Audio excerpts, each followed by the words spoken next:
The Stranger I Met Episode 9. Written by Eberichukwu. One fateful morning, James arrived after cancelling the petition he had written against me and my parents.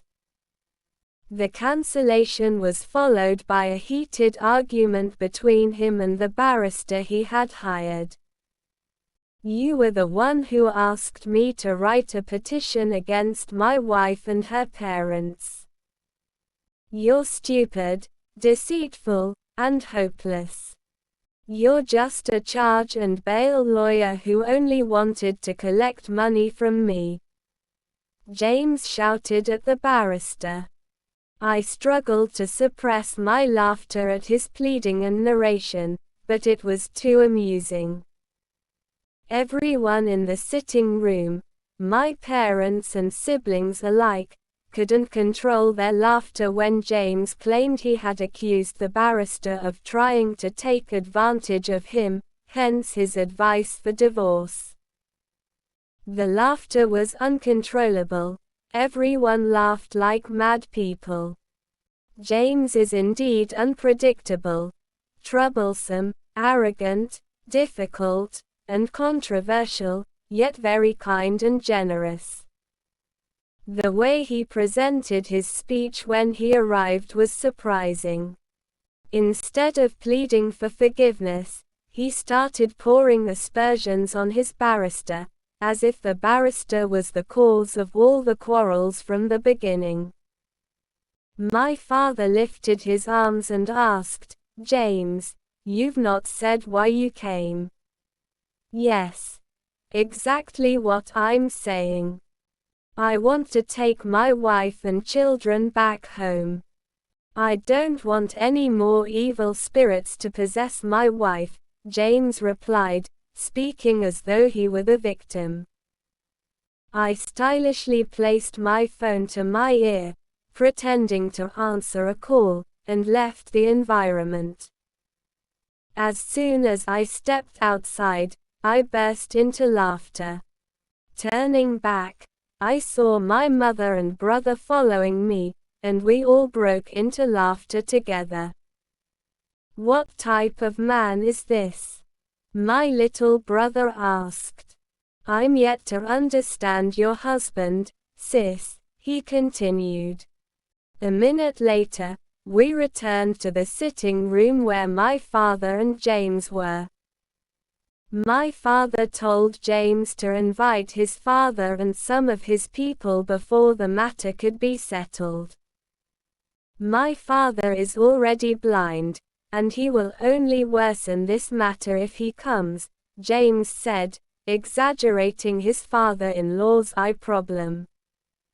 My father's eyes met my mother's with amazement. Their looks spoke of tiredness. Still, my father insisted James must call his father, since the mother was no longer alive. James sighed.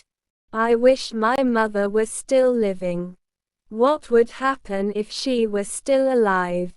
my mother asked. "All these things would not have happened. At least she would be my backbone, my confidant, and my solace in this period of adversity," James said, his words piercing my heart like a sword. My mother must have felt the same, as she bent her head in pity and agony. James continued, "Please, my in-law, let's bury this matter here. It won't happen again." My father rose and left the sitting room, followed by my mother and younger brother. I quickly joined them. In the living room, my father said, "My daughter, you have to forgive your husband. Marriage is full of forgiveness, endurance, perseverance, and patience. Please, let's give him another trial." My mother added, "Purity, please, for the sake of your children, my grandchildren, go back with your husband." I cried like a baby, overwhelmed by the stress, disgrace, and embarrassment I had endured. My father consoled me, promising to check on us frequently. My mother laid my head on her chest, pleading with me to endure and continue in prayer. Only my younger brother spoke differently. Make sure you resist him if he comes with violence. Always call me when his drama starts. When I came out, I told James to go with the children, promising to join them later in the evening.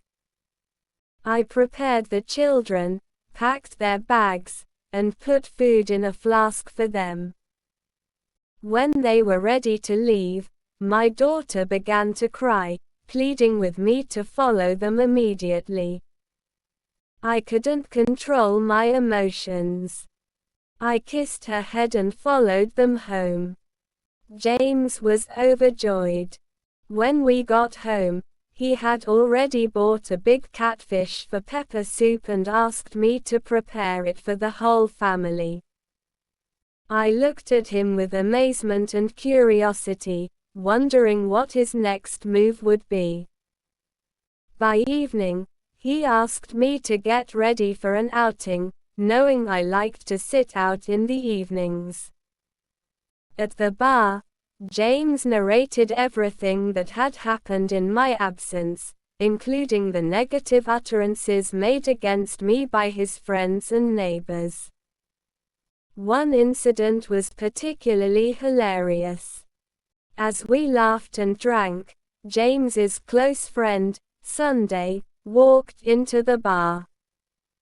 Sunday praised me lavishly and demanded that I be given anything I wanted, promising to pay the bill. James took advantage, ordering more drinks and meat. At the end, the bill was outrageous. Sunday refused to pay it all, accusing James of greed. He said he would only pay for what I ate. James exploded, shouting and pouring aspersions on him. He even revealed what Sunday had told him earlier when we had our problem. "Pretty, this man is evil." He advised me to collect our children from you and leave you with your parents to suffer, James said. Sunday was shocked, embarrassed, and speechless. The woman who owned the bar also joined in the argument, pushing Sunday to pay the bill. In the end, he had no choice but to pay 35,000 naira. I pitied him but silently thought, that serves you right. When we got home that night, the children were asleep, but the knock on the door woke them. Solomon came out, opened the door, and welcomed us with a smile. James was very happy. He asked Solomon to buy 2 bottles of beer, then called the children out and asked them to sing for him. He even shared 1 bottle of Star beer among them. I didn't want to spoil his mood, so I kept quiet. That night, we shared past lovely memories, made love, and discussed the way forward. Deep down, I knew this extreme happiness would soon breed another fight. For the sake of your children, as my mother and the children's school proprietress would always say, please, tolerate him. A few weeks after that reconciliation, my phone rang.